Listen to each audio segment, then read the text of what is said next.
Yildan keyin biz bittasini 200 qo'yamiz, bittani uzun qo'yamiz.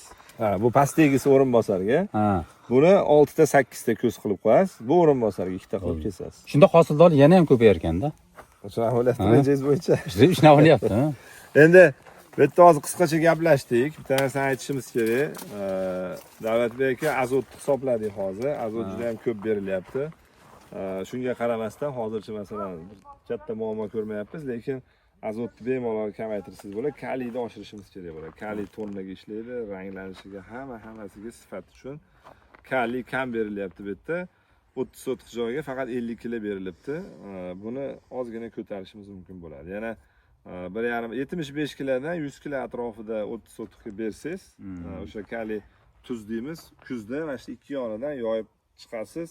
Bahorgacha o'sha yerga kiradi, u yuvilib ketmaydi, chaqa ketmaydi, uni bir tagidan alohida ko'mishni ham keragi yo'q, qo'poq aytganda. Hozir ertaga suv bersam dori kerakmas? Yo'q, bo'ldi endi. Hozir bu yerga azotni yetarlicha berganmiz, bu yerga